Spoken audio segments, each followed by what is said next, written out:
시간 우리에게 주신 하나님 말씀 보도록 하겠습니다. 하나님 말씀은 신약성경 151면 요한복음 6장 30절로 40절 말씀입니다. 요한복음 6장 30절로 40절 말씀.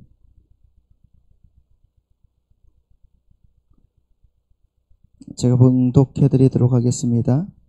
그들이 묻되 그러면 우리가 보고 당신을 믿도록 행하시는 표적이 무엇이니까? 하시는 일이 무엇이니까? 기록된 바 하늘에서 그들에게 떡을 주어 먹게 하였다 함과 같이 우리 조상들은 광야에서 만나를 먹었나이다. 예수께서 이르시되 내가 진실로 진실로 너희에게 이르노니 모세가 너희에게 하늘로부터 떡을 준 것이 아니라 내 아버지께서 너희에게 하늘로부터 참떡을 주시나니 하나님의 떡은 하늘에서 내려 세상에 생명을 주는 것이니라. 그들이 이르되 주여 이 떡을 항상 우리에게 주소서. 예수께서 이르시되 나는 생명의 떡이니 내게 오는 자는 결코 줄이지 아니할 터이요 나를 믿는 자는 영원히 목마르지 아니하리라. 그러나 내가 너희에게 이르기를 너희는 나를 보고도 믿지 아니하는도다 하였느니라. 아버지께서 내게 주시는 자는 다 내게로 올 것이요 내게 오는 자는 내가 결코 내쫓지 아니하리라. 내가 하늘에서 내려온 것은 내 뜻을 행하려 함이 아니요 나를 보내신 이의 뜻을 행하려 함이니라. 나를 보내신 이의 뜻은 내게 주신 자 중에 하나도 잃어버리지 아니하고 마지막 날에 다시 살리는 이것이니라.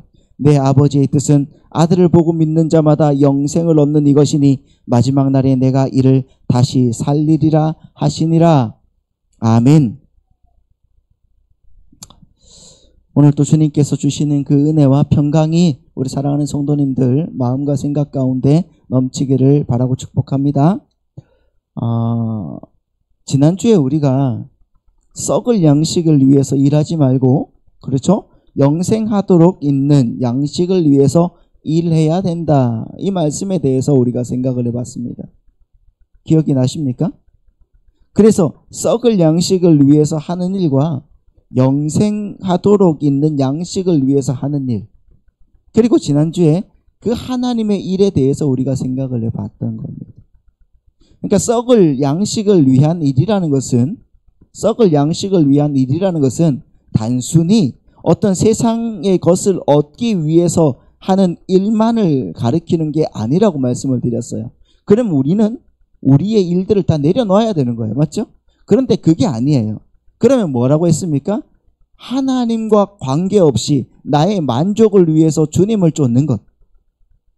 그러니까 나의 만족과 나를 위해서 주님을 찾아온 자들, 그들을 썩을 양식을 위해서 일하는 자들이다. 이렇게 말씀을 드렸던 거예요. 그래서 우리의 신앙생활을 돌아봐야 된다고 말씀을 드렸죠. 나의 구원을 위한 행위로 그 신앙생활이 여러분 이어져서는 안 된다는 것입니다. 하나님의 영광을 위한 성도의 분투, 싸움, 이것이 우리의 삶의 목적이 되어야 되는데, 여러분 이 신앙생활이 나 중심에서 하나님 중심으로 이 세계관이 확 바뀌어져야 되는데 계속 나 중심에 머물러 있으면 안 된다는 말이에요. 그런 하나님의 중심의 그 세계관으로 대전환이 이루어지지 않는 모든 인간들의 행위는 전부 뭐라고 했습니까? 썩을 양식을 위한 일이 된다고 말씀을 드렸던 거예요. 그래서 여러분 성경을 보시면은 주님께서 그렇게 열심을 부렸던 그 바리새인들 보고 주님 뭐라고 하십니까? 야, 이 외식하는 자들아, 그러잖아요. 야, 이 독사의 자식들아, 독사의 새끼들아, 막 이러잖아요. 그렇게 엄청난 욕을 하시는 겁니다. 왜? 자기의 삶을 위한 신앙생활을 하기 때문이에요. 자기 만족을 위한 신앙생활을 하기 때문이라는 겁니다. 오늘 우리 가운데 내 만족으로 신앙생활을 하고 있는 자는 없는지를 돌아봐야 된다는 것입니다. 근데 반면에 하나님께서 우리 성도들에게 요구하시는 영생하도록 있는 양식을 위한 일은 뭐라고 했습니까? 그러면 영생하도록 있는 양식을 위한 일, 그것은 하나님의 뜻을 행하고, 그렇죠? 하나님의 일을 온전히 이루어내는 것에 나의 삶의 순위를 두고 사는 삶이라는 거예요. 그것이 영생하도록 있는 양식을 위한 거란 말입니다. 그러니까 하나님의 일은 뭐라고 하는 거예요? 하나님의 하나님의 보내신 자, 즉 예수 그리스도를 믿는 것이 바로 하나님의 일을 하는 것이다 라고 29절에 말씀하고 있잖아요. 그렇죠? 하나님의 일이 뭐라고요? 예수 그리스도를 믿는 자, 믿는 것. 하나님이 보내신 자 예수 그리스도를 믿는 것이 바로 하나님의 일을 하는 것이다, 이렇게 정의해 주셨는데, 여러분 그 믿음은 그런데 어디에서 나오는 겁니까? 내가 소유한 믿음이에요? 아니란 말이에요. 이 믿음이라는 것은 하나님이 우리에게 부어주시는 거잖아요. 맞습니까? 그런데 하나님의 일을 우리가 해야 하는 것처럼 오늘 성경에서는 얘기하고 있죠. 그렇죠? 그 말씀이 어떤 말씀이에요? 그러니까 하나님의 일은 예수님을 믿는 것인데, 그 예수님을 믿는 믿음은 하나님이 주시는 거다. 그러면 우리가 해야 할 일이 뭐다? 우리는 그 받은 믿음을 발휘하는 것이라는 거예요. 발휘하는 것이다. 그러면 믿음을 발휘한다는 것은 어떤 의미겠습니까? 믿음을 발휘한다는 것은 어떤 의미겠어요? 여러분 믿음의 전제가 뭡니까?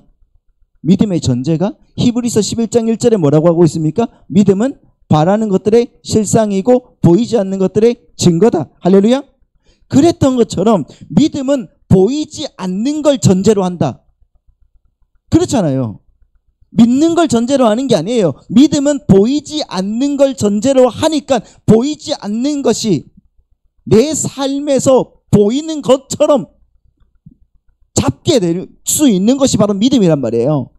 그러면 보이는 것이 자꾸 우리의 삶 속에서 그렇게 어떻게 세상의 어떤 기적으로 아니면 신비적인 것들로 나타나면 된다, 안 된다? 안 된다는 거예요. 우리는 자꾸 어떤 것을 나을지어다 해서 나으면 그게 기적이다, 그게 믿음이라고 생각하는데 그게 믿음이 아니라는 거죠. 주님께서 말씀하시는 거는. 오히려 그러면 우리가 믿음을 발휘할 기회를 자꾸 잃어버리게 되는 거예요. 그렇게 여러분 보이지 않는 것을 보이는 것처럼 꼭 실제로 붙들고 살아가는 삶, 그것이 믿음을 발휘하는 삶이란 말이에요. 할렐루야. 자, 계속적으로 여러분들께 말씀을 드렸으니까 이게 이해가 되어져야 됩니다. 그게 하나님의 일이란 말이에요. 예수 그리스도를 믿는 것. 예수님 보입니까? 안 보여요. 보이지 않지만 보이는 것처럼 믿고 가는 겁니다. 예수님은 그렇게 인간의 힘과 노력과 열심에 의지해서 이 세상 것들을 얻어내려고 하는 그런 거짓 믿음에 대한 경고를 우리에게 보여주시는 거예요. 그러면서 또 오늘 본문에서도 계속적으로 그렇게 말씀하고 계시는 거예요. 자, 30절 말씀부터 한번 볼게요. 30절 31절 같이 읽습니다. 시작. 그들이 묻되 그러면 우리가 보고 당신을 믿도록 행하시는 표적이 무엇이나이까? 하시는 일이 무엇이니까? 기록된 바 하늘에서 그들에게 떡을 주어 먹게 하였다 함과 같이 우리 조상들은 광야에서 만나를 먹었나이다. 그렇죠?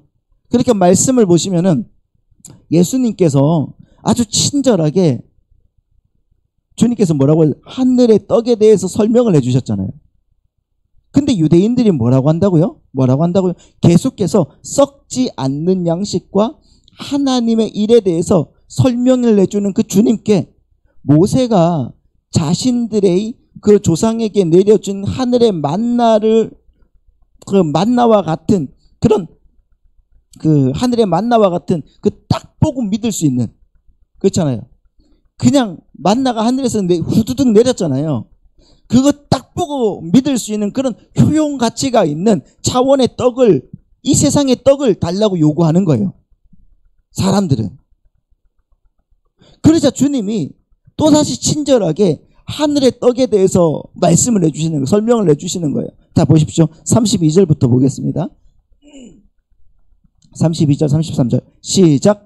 예수께서 이르시되 내가 진실로 너희에게 이르노니 모세가 너희에게 하늘로부터 떡을 준 것이 아니라 내 아버지께서 너희에게 하늘로부터 참 떡을 주시나니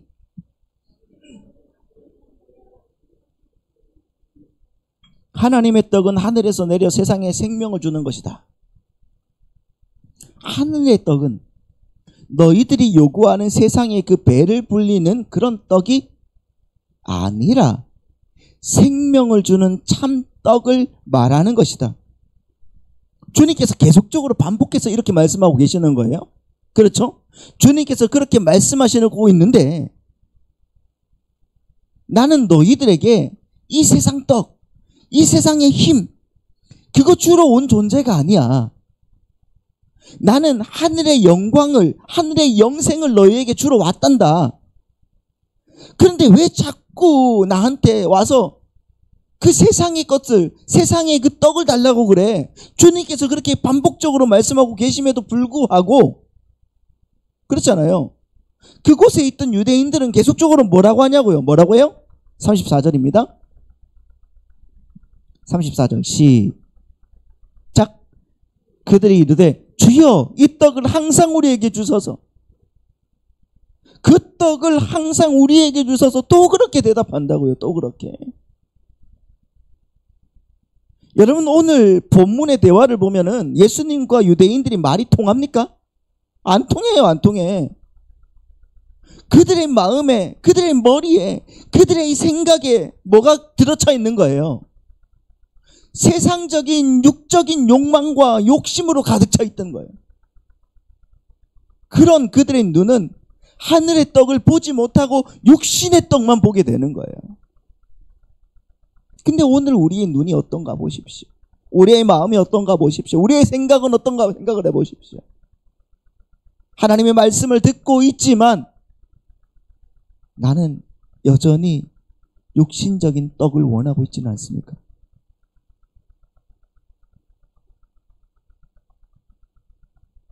이 말씀 보면은 우리가 지난번에 생각을 해봤던 사마리아 여인에 대해서도 생각을 해볼 수가 있죠. 비슷하지 않습니까? 그렇지 않습니까? 예수님은 사마리아 여인과 이렇게 대화를 하잖아요. 우물가에서 대화를 하시면서 예수님 뭐라고 해요? 영원히 목마르지 않을 하늘의 생수에 대해서 말씀을 하시잖아요. 근데 이 사마리아 여인은 뭐라고 합니까? 내가 다시는 여기에 물을 기르러 오지 않을 수 있도록 나에게 그 물 좀 주십시오. 그런다고요. 주님께서 말씀하시는 물을 육적인 물로 이해를 했죠. 사마리아 여인도. 그 여인이 필요로 하는 물은 그냥 한 번 마시면 영원히 목마르지 않아서 다시는 물을 길러 오지 않아도 되는 그냥 신비한 세상의 물을 상징하는 거였단 말이에요. 한마디로 육신의 삶의 편안함을 제공해주는 어떤 것을 구하는 거예요. 그 여인도. 지금 예수님을 찾아와서 떡을 달라고 하는 이들도 마찬가지, 유대인들도 마찬가지죠. 예수님은 지금 계속해서 생명의 떡, 하늘의 떡을 이야기하고 있는데 그래요. 그 생명의 떡, 그 생명의 떡을 항상 우리에게 주세요. 그래서 이 생명의 떡에 그 육적 생명에 도움이 되게 좀 해주십시오. 그 생명의 떡이. 이렇게 엉뚱하게 이해를 하고 있는 겁니다. 이해를 하고 있어요. 그들의 관심이 그럼 어디에 있다는 거예요? 처음부터. 육신의 배부름에만 있는 거예요. 그들의 만족에만 있는 거예요. 그래서 주님께서도 그들에게 너희가 먹고 배부른 고로 나를 찾아왔다. 이렇게 확실하게 먼저 이야기하고 들어가시는 거예요. 그렇잖아요. 여러분 36절 말씀 보시면 주님께서 의미심장한 말씀을 하시거든요. 한번 보시겠습니다. 36절 시작. 그러나 내가 너희에게 이르기를 너희는 나를 보고도 믿지 아니하는도다 하였느니라. 그렇죠. 잘 한번 생각을 해보십시오. 예수님을 쫓아온 사람들에게 내가 너희에게 줄 떡은 생명의 떡이다. 맞잖아요. 생명을 주는 떡이라고 했더니 그 떡을 우리에게 항상 달라고 이야기했죠. 유대인들이. 그러면 여러분 이걸 말씀을 언뜻 보면은 그들이 세상의 떡이 아닌 생명의 떡을 요구하는 것처럼 보이잖아요. 그 사람들이 그 생명의 떡을 믿고 있는 것처럼 보이지 않습니까? 그런데 주님은 바로 그들에게 바로 이 뭐라고 하신다고요? 뭐라고 하신다고요? 너희는 나를 보고도 믿지 않는다. 이렇게 얘기하시는 거예요. 너희들은 나를 보고도 왜 믿지 않니? 이렇게 말씀하시는 거예요. 그러니까 한번 잘 생각해 보시라고요. 이 말씀을. 그 사람들은 지금 예수님을 찾아와서 생명을 주는 그 떡, 예수님이 말씀하신 그 생명의 떡을 달라고 했습니다. 여러분 이 말은 오늘날의 생명의 떡인 예수를 찾아와서 생명의 떡을 우리에게 주세요라고 이야기하는 많은 사람들 중에 예수님이 뭐라고 합니까? 너는 나를 보고도 믿지 않는 불신자야. 이렇게 이야기할 수 있는 자들이 지금 여기에도 있다는 말이에요. 그 말이에요. 그게 그럼 무슨 차이예요? 예수님은 지금 하늘의 떡, 영생, 구원 이 말씀을 하고 있는 건데 그 영생과 구원의 떡이 아닌 내 육적인 만족, 내 생존에 필요한 어떤 것을 예수님께 찾아와 구하는 것은 뭐다? 예수님을 안 믿는 사람이란 말이에요. 그게 맞잖아요. 여러분 이건 무서운 말이란 말이에요. 그냥 지나칠 이야기가 절대로 아니란 말입니다. 예수님이 그 생명의 떡을 나에게 주세요라고 예수님을 찾아온 그 사람들에게 너는 예수를 믿는 사람이 아니야 라고 얘기했단 말입니다. 그런데 그 사람이 어떤 떡을 구하는가 하면 나의 일상생활에 필요한, 이 세상에 필요한, 이 세상에서 필요한, 나의 유익에 필요한 어떤 것을 구하는 사람이었단 말입니다. 그 사람은 예수 믿는 사람이 아니다라고 주님은 지금 이야기하고 있는 겁니다. 여러분 예수를 믿어서 육신의 문제를 해결하고자 하는 사람들의 믿음은 그러니까 주님의 말씀에 의하면은 뭐라는 거예요? 그것은 믿음이 아니다라고 말씀하시는 겁니다. 물론 우리에게 주어지는 모든 것이 다 하나도 빠짐없이 우리 하나님이 우리에게 공급해 주는 것이 맞습니다. 믿으십니까? 그렇죠. 우리에게 다 공급해 주시는 거예요. 그러나 그러한 세상적인 것들은 우리가 하나님의 백성으로 잘 자라나기 위한 신앙의 여정 동안에 필요한 비용이라는 거예요. 그러니까 우리가 나그네 인생을 살아가는데 하나님께서 그 인생의 여비 정도로 우리에게 제공해 주시는 거예요. 그런데 혹은 우리에게 조금 과분하게 주어질 때가 있죠. 그렇게 과분하게 받는 사람이 있단 말이에요. 택한 자들 중에서도. 그렇잖아요. 그럼 그건 뭐냐? 이거는 내가 하나님의 백성으로서 자라는 데에 필요한 것보다 조금 더 과하게 나에게 주어졌다는 것은 당신이 택한 그 청지기들에게 주인이신 당신의 뜻을 잘 분별해서 당신의 뜻에 맞게 그 요소에 잘 전달하고 맡기시는 것으로 우리에게 주어지는 것이지 우리의 종교 행위에 대한 보상으로 우리에게 주어지는 것이 아니란 말이에요. 그것을 우리가 기억하지 못하면 나는 오늘 헌금 얼마 했는데 나는 오늘이 아니죠. 나는 지난주에 헌금 얼마 했는데 이번 주에 얼마를 벌었어 라고 되는 겁니다.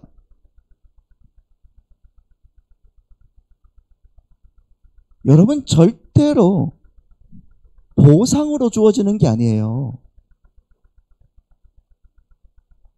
여러분들이 그런 걸 원하신다면 그 보상을 원하신다고 하면은 육의 것을 원하신다고 하면 육의 것을 심으셔야 되는 거예요. 원래 맞지 않습니까?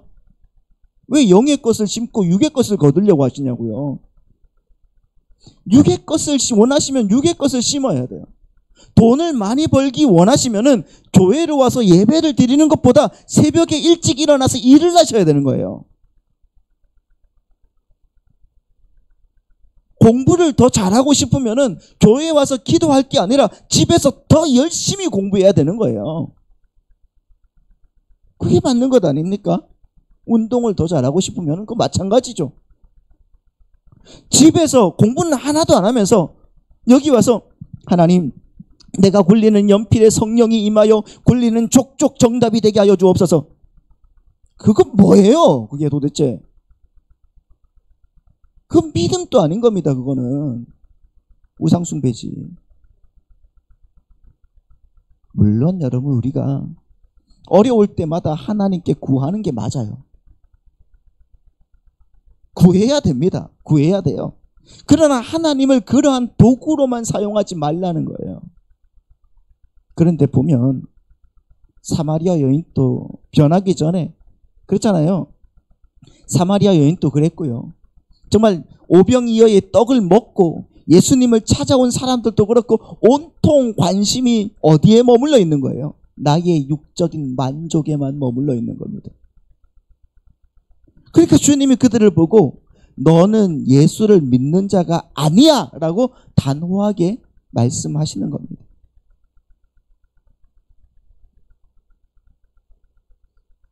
그런데 35절 말씀을 보시면은 주님께서 그러한 세상 것을 기대하지 않는 참 믿음에 대해서 정말 기가 막힌 묘사를 하고 계십니다. 자, 보십시오. 35절입니다.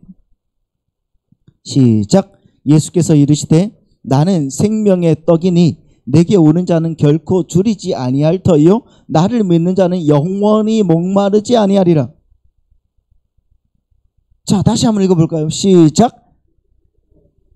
나는 생명의 떡이니 내게 오는 자는 결코 줄이지 아니할 터이요 나를 믿는 자는 영원히 목마르지 아니하리라. 할렐루야. 세상 것들을 기대하지 않는 믿음, 예수님만을 쫓아가는 그 믿음, 그 믿음을 소유하는 자들을 가리켜서 주님 뭐라고 하신다고요? 너희들이 결코 줄이지 않고 목마르지 않을 것이다. 그러진 않아요. 근데 여러분, 정말 그렇게 됩니까? 되냐고요? 네? 예수님께로 나아갔더니 정말 배도 안 고프고 목도 안 마르고 그래요? 아니잖아요. 아니요를 그렇게 세게 말하면 또 예수께 갔더니 정말 병도 안 걸리고 사업도 안 망해요? 아니잖아요. 오히려 그 반대의 경우가 훨씬 많다고요. 저는 물질적인 압박이 있을 때 왜 괜히 목사가 돼가지고 이렇게 아등바등 누구한테 말도 못하는 삶을 사는지 정말 여러분 한탄할 때가 많단 말입니다. 난 왜 이렇게 살아야 되지? 하면서 옛날에 우리 아르바이트 사장님이 같이 일하자고 했을 때 좀 같이 일 좀 할까? 이런 생각을 안 하겠습니까? 한다고요. 그런데 주님은 당신께 나오는 자는 결코 줄이지도 않고 영원히 목마르지 않을 것이다 말씀하신다고요. 그럼 이 말의 뜻이 어떤 말씀이겠어요? 이 말의 뜻은 진짜 믿음을 가진 사람들은 이 세상 것들이 주어지든 주어지지 않든 상관없이 예수 그리스도를 믿는 믿음으로만 이미 배부르고 이미 목이 마르지 않은 상태가 되어 버린 거란 말입니다. 그 말을 하고 계시는 거예요. 그것들을 다 공급해 준다는 말이 아니에요. 주님께서. 그렇지 않습니까? 우리 예수를 믿으면서 참 어려울 때가 여러분 얼마나 많이 있습니까? 그럼에도 불구하고 이렇게 여러분들 얼굴을 빵긋빵긋 웃으면서 교회에 모이는 여기에 모여서 함께 교제를 하고 행복하게 대화를 할 수 있는 것은 여러분들이 다른 것으로 지금 배부르고 목이 해갈되었기 때문에 그런 것이 아니란 말이잖아요. 아닙니까? 네? 주님이 바로 그 얘기를 하시는 거예요. 근데 여러분, 정말 예수를 믿는 믿음으로만 그렇게 늘 배가 부르던가요? 배가 불렀습니까? 늘 그렇게 목이 안 마르세요? 정말 예수를 믿는 믿음으로만 여러분 행복하십니까? 정말 예수를 믿는 믿음으로만 여러분 기쁘십니까? 아니에요. 제가 여러분 그 마음 잘 알아요. 저도. 그게 잘 안 되지 않습니까? 다른 사람들과 비교해서 딱 비교를 해서 나에게 세상 것들이 부족하게 주어졌다는 것이 나의 머릿속에 인식이 되면 나는 이내 목마르고 배가 고파져요. 아닙니까? 이내 세상 것으로 내가 배가 고파져. 세상 것으로 목이 말라요. 왜 그럴까요? 아닌 척하지 마시고요. 주님은 분명히 여기서 이렇게 내게 오는 자는 결코 줄이지 않을 것이고 나를 믿는 자는 영원히 목마르지 아니하리라고, 영원히, 결코, 그렇잖아요. 결단코 이런 단어까지 쓰시면서 절대 너희는 배고프지 않을 것이고 절대로 목마르지 않을 것이라고 그렇게 말씀하셨는데, 왜 우리는 그렇게 수시로 세상에 대해서 목이 마르고 수시로 세상 힘에 대해서 배가 고플까요? 왜요? 여러분, 우리가 뭔가 잘못 믿고 있기 때문인 겁니다. 잘못 믿고 있는 거예요. 그렇다면 어떻게 예수님께 나아가고 어떻게 예수님을 믿어야지 우리가 영원한 목마름에서 해결될 수가 있고 영원한 결핍에서 해방될 수가 있을까요? 어떻게 하면 해결될 수가 있을까요? 우리가 앞에서 말씀드렸던 그 사마리아 여인의 그 예를 한번 들어서 그 여인이 자신의 목마름을 어떻게 해결받았는지 보면 우리가 알 수가 있거든요. 한번 그 대화 속으로 한번 들어가 보자고요. 자, 요한복음 4장입니다. 요한복음 4장 13절부터 한번 보겠습니다. 같이 읽습니다. 시작. 예수께서 대답하여 이르시되 이 물을 마시는 자마다 다시 목마르려니와 내가 주는 물을 마시는 자는 영원히 목마르지 아니하리니 내가 주는 물은 그 속에서 영생하도록 솟아나는 샘물이 되리라. 여자가 이르되 주여 그런 물을 내게 주사 목마르지도 않고 여기 물 길르러 오지도 않게 하옵소서. 그랬잖아요. 예수님이 이 물은 네가 아무리 먹어도 다시 목마를 거지만은 내가 주는 물을 먹으면 너는 절대로 목마르지 않는다. 그랬더니 그 여자가 뭐라고요? 그러면 그 물 주세요. 그러니까 내 안에 그 물펌프 같은 것을 심어달라는 거잖아요. 물이 막 나오도록 목마르면 펌프질 해가지고 먹고. 그러니까 예수님이 갑자기 이 여자가 이렇게 말하니까 뭐라고 하죠? 16절에 시작. 이르시되 가서 네 남편을 데리고 와라. 이렇게 말씀하셔요. 이 말이 통하는 겁니까? 네. 완전히 어긋난 대화를 하고 계시는 거잖아요. 갑자기 예수님이 삐친 것 같이 다시는 목마르지 않도록 도와주세요. 그러니까 야, 네 남편이나 데리고 와. 이런 것처럼 보이잖아요. 응? 내가 지금 무슨 소리 하고 있는 거야? 네 남편이나 가서 데리고 와. 이런 것 같이 보이는데 왜 그런 대답을 하셨을까요? 왜? 자, 17절 말씀 보시겠습니다. 시작. 여자가 대답하여 이르되 나는 남편이 없나이다. 예수께서 이르시되 네가 남편이 없다 하는 말이 옳도다. 너에게 남편이 5이 있었고 지금 있는 자도 내 남편이 아니니 네 말이 참되도다. 여자가 이르되 주여 내가 보니 선지자로소이다. 자, 28절 29절 또 보시죠. 시작. 여자가 물동이를 버려두고 동네로 들어가서 사람들에게 이르되 내가 행한 모든 일을 내게 말한 와서 보라. 이는 그리스도가 아니냐 하니. 주님께서 영생을 주시는 당신 자신을 가리켜서 영원히 목마르지 않은 생수라고 소개를 했더니 그 여인이 뭐라고 한다고요? 자신에게 그 물을 주셔서 나를 영원히 목마르지 않게 해주세요. 그랬더니 예수님이 뭐라고 하신다고요? 너 가서 네 남편 데리고 와. 네 남편 불러와. 그랬단 말이에요. 그랬더니 그 여자가 뭐라고 한다고요? 나는 남편이 없어요. 그러니까 주님이 그러시죠. 그래, 맞다. 네가 남편이 5이 있지만은 지금 있는 남자도 너랑 동거하는 남자니까 너 남편이 없는 거 맞아. 이렇게 말씀하시는 거예요. 정확하게 그 여자의 상황을 짚어버리는 거예요. 이 말씀은 어떤 말씀이에요? 자신의 수치스러운 부끄러움을 드러내버리는 거예요. 그 여자의 수치를 들춰내버린 것입니다. 그랬더니 그 여자가 아니 이분이 도대체 어떻게 나의 이 수치스러운 부분을 다 알고 계실까? 하면서 이게 나의 수치로구나 이것을 거기에서 인식한 겁니다. 나의 수치가 뭔지를 몰랐는데 이게 나의 수치구나. 아, 나는 이렇게 부끄러운 존재였구나라는 것을 인식을 하니까 나에게 진짜 필요한 것은 내가 영원히 목마르지 않을 그런 이 세상의 물이 아니라 바로 이 수치를 해결하는 것이었구나. 이걸 깨닫는 거죠. 그래서 주님께서 그래서 그 여자가 주님에게 뭐라고 그래요? 그분은 선지자다 이렇게 말하는 거예요. 그리고 물동이를 버려놓고 마을로 막 뛰어들어가서 내가 그리스도를 만났다 이렇게 얘기하잖아요. 이는 그리스도가 아니냐. 물동이를 버려놓았다는 것은 어떤 말이에요? 그 먼 길을 물동이 들고 왔으면은 그래놓고 그 물 길러놓고 이거 가면 되잖아요 그냥.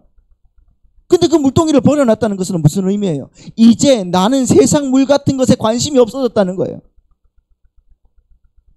그 말은 우리가 조금 아까 읽은 것처럼 예수로 이미 그 여인의 갈증이 해결되었다는 것을 의미합니다.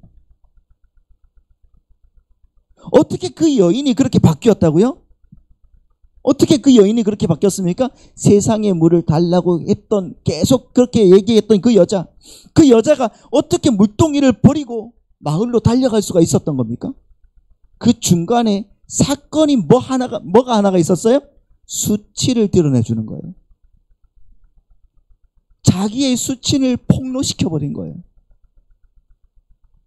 여러분, 생명은 죽음을 겪어본 자에게 진정으로 가치가 있는 겁니다. 아닙니까? 그렇잖아요. 우리 뭔가 어려움을 처해가지고 막 했으면 차가 막 오고 있는데 갑자기 확 피하면 죽을 뻔했다 이러잖아요. 우리가 타락한 죄인의 처참함과 비참함을 알지 못하면은 절대로 그 생명이 얼마나 귀한 건지 알지 못해요. 그렇기 때문에 그 자들은 참된 그 진짜 소망인 예수께 가서 다른 소망 좀 주세요라고 얘기하는 겁니다. 그렇잖아요. 세상 사람들. 자기에게 정말 필요한 해결이 무엇인지 한 번도 경험해 본 적이 없기 때문에 모든 인간이 당면한 그 처참한 문제를 해결해 주러 오신 그분께 가서 엉뚱한 걸 좀 해결해 달라고 쫓아가는 거예요. 자기를 살리러 오신, 사망에서 건져주러 오신 그분에게 내 얼굴에 점 좀 빼주세요. 나 이뻐져야 돼요. 그러는 거랑 똑같은 거예요. 그렇게 여러분, 예배당에서 전해지는 설교가 여러분의 죄를 지적하는 것이 아니면은 몇 번 말씀을 드렸지만 그 설교는 100% 잘못된 겁니다. 좋은 말씀, 좋은 강의를 듣고 싶으면은 유튜브를 틀고 유명한 강사의 말들을 들으면 됩니다. 그 사람들이 오히려 말들을 더 잘해요. 재밌게. 세상은 자기의 죄를 지적하는 자들에게 화를 냅니다. 세상은 자기의 죄가 지적당하면은 화를 냅니다. 분해합니다. 자기의 죄가 폭로되면은 그 부끄러움을 가리기 위해서 분노한다는 거예요. 그러나 하나님의 백성은요, 자기의 죄가 지적당하면 그럼에도 불구하고 나를 구원해 주신 그 예수님께 한 발짝 더 가게 된단 말입니다. 그리고는 그 예수로 나는 이렇게 더럽고 추악한 인간이기 때문에 그래서 나는 예수만을 꼭 붙들어야 된다는, 그러면서 여러분 예수로 자기의 배를 불리고 예수로 자꾸 내 복을 죽이게 되는 거예요. 그게 여러분 성도란 말입니다. 그래서 죄를 많이 지적해주고 죄가 많이 폭로될수록 성도는 예수께로 가까이 가게 되어 있는 겁니다. 그래서 교회에서는 죄에 대한 설교, 하나님의 진노에 대한 설교가 전해지지 않으면 그것은 잘못된 겁니다. 그건 누구를 위한 설교예요? 사람들, 청중들을 위한 설교 아닙니까? 이 말씀을 하려고 유튜브를 몇 번이나 아는 분들의 목사님들의 말씀을 들었는데 예수님의 생명의 떡을 취하십시오 하고 끝나요. 근데 그 생명의 떡이 뭔지를 안 가르쳐줘. 그러면 그게 성도들에게 무슨 유익이 되냐고요.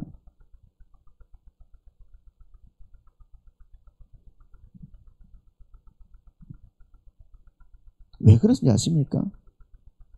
눈치 보기 때문에요. 저도 눈치를 좀 봐야 되겠지만 사람들은 죄에 대해서 설교를 하면 굉장히 기분 나빠하고 굉장히 불쾌해야 합니다. 이 말은 이 예배당에 앉아있는 사람들 중에 많은 사람이 아직 자기의 비참함을 못 봤다는 것이고요. 그 비참함을 못 봤다는 것은 나는 아직 예수님의 필요성을 인식하지 못했다는 것이고요. 그 사람은 그렇게 되면 불신자와 같은 겁니다. 그러니까 예배당 안에 많은 불신자들이 앉아 있는 거랑 똑같은 거예요. 그러니까 여러분 이 세상에, 이 시대에 설교자들이 죄에 대한 설교를 많이 못하는 겁니다. 죄에 대한 설교를 해버리면 사람들이 우르르 나가버려요. 여러분들에게 제가 감사한 것은 한 분도 안 나가서 감사한 겁니다. 우르르 나간다니까. 오죽하면 여러분 신학교에서 이 실천신학 강의를 하면은, 이 강의가 아니죠. 실천신학이 강사로 나오시는 교수님들이 뭐라고 하는지 아십니까? 설교를, 절대로 죄에 대한 설교를 3개월 이상 하지 말라라. 1년에. 응? 3개월 이상 하면은 교인들이 반이 줄어든다. 그거는 안 될 말이죠. 여러분, 그렇게 교회 경영 전략을 알려주는 거예요. 죄에 대한 설교를 하면 안 돼. 그래서 저도 그걸 알고 있어요. 그래서 안 오는 건가? 하지만 우리의 죄는 자꾸 폭로되어야 되는 겁니다. 자꾸 지적당해야 되는 게 맞아요. 네가 뭔데? 죄송합니다. 저도 똑같은 죄인 맞습니다. 근데 또 다르게 생각하시는 분들도 계시죠.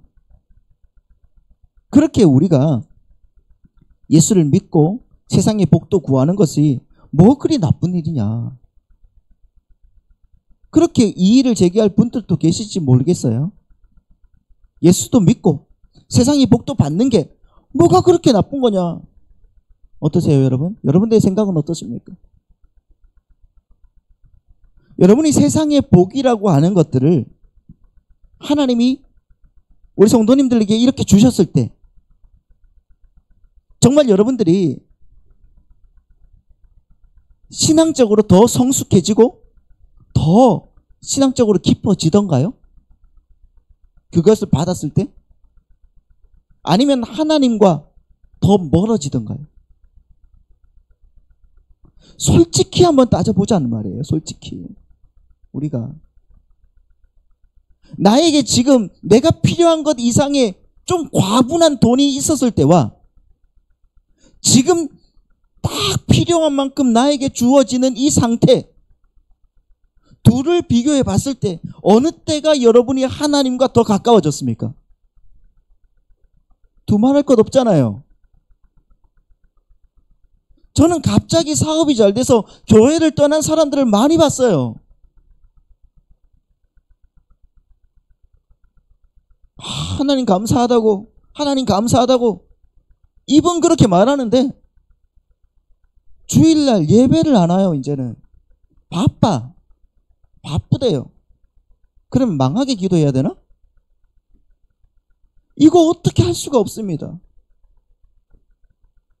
근데 그걸 자기들은 복이라고 한다고요. 복이라고. 한번 생각을 해보십시오. 지나치게 내가 건강했을 때 예배당을 그렇게 자주 오게 되던가요? 너무 하고 싶은 게 많은데, 여러분, 세상의 힘이라는 것은 예수를 꼭 붙드는 데 있어서 도움이 되는 요소보다는 해로운 요소가 훨씬 더 많아요. 아시잖아요. 잘 한번 생각을 해보자고요. 그런데도 왜 우리는 그것에 그렇게 목을 메고 살아가냐고요. 신앙에 대한 깊은 묵상이 우리에게 없다는 것 아닙니까? 오늘날의 우리의 문제는 도대체 어떤 게 중요한 것인지 몰라. 그걸 모르고 그냥 빨리빨리 대충대충 즉흥적으로 뭘 하면 빨리빨리 그렇게 대답이 나와야 되는 이런 시대에 우리가 살고 있기 때문에 우리는 참으로 귀한 게 어떤 것인지를, 어떤 게 정말 고귀한 것인지를 깊이 생각하고 묵상할 시간을 전혀 못 갖고 있는 겁니다. 그러니까 교회에서도 말초적인 말초적인 그 쾌감을 자극해서 나를 잠깐 행복하게 만들어주는 그런 것들에 너무 익숙해져 버린 겁니다. 눈물 한번 찌 흘리면 은혜 받은 거예요. 그러니까 생각을 안 합니다. 도대체 뭐가 진짜 귀한 것이고 뭐가 진짜 행복한 것인지를 우리가 여러분 하루에 5분만 생각해봐도 우리는 그렇게 못 살아요. 죄송합니다. 큰 소리 내서. 그렇게 못 삽니다. 내가 자꾸 세상의 복들을 예수님께 구한다는 것은, 예수님, 저는 예수님만으로는 만족을 하지 못하니까 제가 예수님 말고 의지할 다른 몇 개 좀 주세요. 이거랑 마찬가지 아닙니까? 예수님만으로 어떻게 만족하며 삽니까? 어떻게 하나님만으로 만족하고 살아요? 그러니까 하나님, 나에게 하나님 말고 뭐 좀 다른 것 좀 주십시오. 그래서 그걸로 하나님으로 부족한 이 공허한 마음을 좀 채우게 그것 좀 주세요. 그 뜻 아닙니까?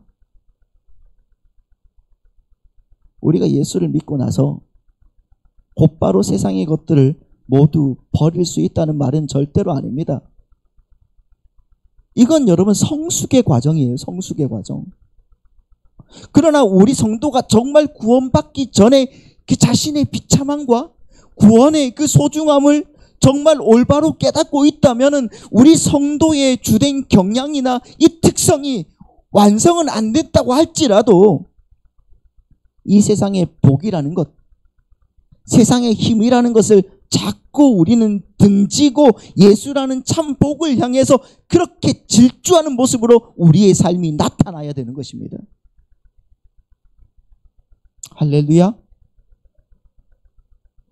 근데 신앙생활을 정말 오래 했는데도 불구하고 여전히 예수는 뒷전이고 영생과 참생명이신 구원의 하나님은 뒷전이고 그 예수로부터 어떻게 뭘 얻어낼까 하는 것에만 몰두하고 있다면 그걸 어떻게 우리가 성도라고 하겠습니까?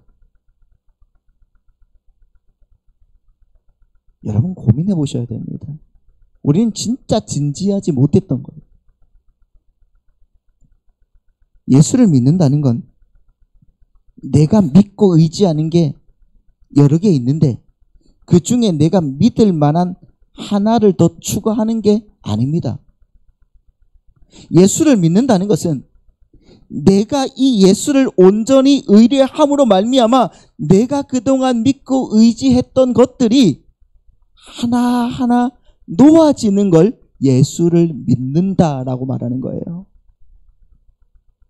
그런데 예수를 내가 믿는다고 하면서 그 예수만으로는 부족하니까 여기에 지렛대를 자꾸 하나씩 세워달라고 하는 것을 우리가 뭐라고 하는가? 기복신앙이라고 하는 것입니다.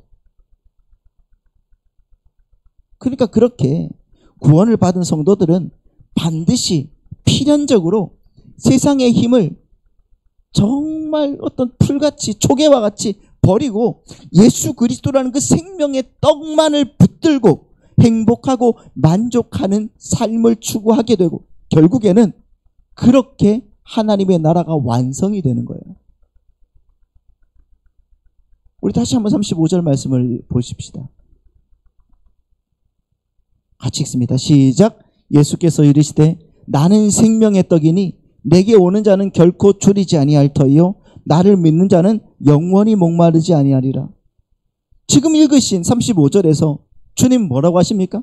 내게 오는 자는 결코 줄이지 않고 영원히 목마르지 않을 것이라고 말씀하셨어요. 그 말은 뭐란 말이에요?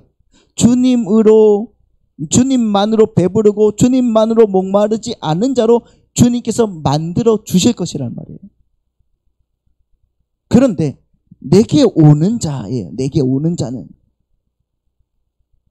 그러면 한번 생각을 해보세요. 우리의 힘으로 예수님께 나아갈 수 있고 안 나아갈 수도 있다는 말입니까? 아니에요. 그렇죠? 이 말의 뜻은 뭡니까? 37절 말씀 보겠습니다. 37절 같이요. 시작. 아버지께서 내게 주시는 자는 다 내게로 올 것이요 내게 오는 자는 내가 결코 내쫓지 아니하리라. 할렐루야. 하나님께서 창세전에 택하셔서 주님께서 주신 자는 반드시 주님께 나오게 된다고 말씀하고 계시는 거예요. 그런데 나오게 되면 어떻게 된다고요? 나오게 되면 반드시 예수로만 행복해지고 예수로만 배부르고 예수로만 목마르지 않는 자가 될 수밖에 없다고 말씀하시는 거죠. 그래서 하나님이 여러분을 반드시 그렇게 끌고 가신다는 것입니다. 그게 성도의 견인이에요. 그러기 위해선 예수님만 배부르고 예수로만 목마르지 않게 거기 위해서는 예수 이외의 것들을 어떻게 해요? 주님께서 하나님께서 쳐버리실 거예요. 그때 여러분 당황하지 마십시오. 우리는 선택받은 자라는 것을 기억하시며 살아가면 되는 것입니다. 건강이 너무 나의 건강을 치실 때도 있을 것이고 나의 물질을 치실 때도 있을 것이고 나의 사랑하는 사람을 치실 때도 있을 겁니다. 그때도 여러분 우리는 나는 예수로만 만족하는 자, 은혜 안에 있는 자라 여러분 믿으며 나아가면 될 것입니다. 그런데 그렇게 쳐나가실 때 너무 반감하지 마시고 하나님이 지금 우리를 올바른 길로 쳐가고 계신다는 것을 말씀과 은혜로 잘 알아가시기를 부탁드립니다. 예수라는 생명의 떡과 생명의 물을 먹고 마신 자들은 이제 예수가 그 인생의 최고 목적이 된 사람 아닙니까? 그렇게 최고 목적인 사람이기 때문에 더 이상 이 세상의 것들에 연연하지 않게 되는 게 맞습니다. 않게 될 것이고 예수 그리스도가 원하는 삶, 예수 그리스도가 원하시는 삶, 하나님을 기쁘시게 하는 삶을 고민하고 추구하고 또한 우리는 그 삶 속에서 분투하고 그 길을 걸어가게 됨을 여러분 기억하시기 바랍니다. 그래서 오늘 또 은혜로 우리에게 주신 그 믿음 안에서 나아가시는 우리 성도님들 다 되시기를 예수님의 이름으로 축원합니다.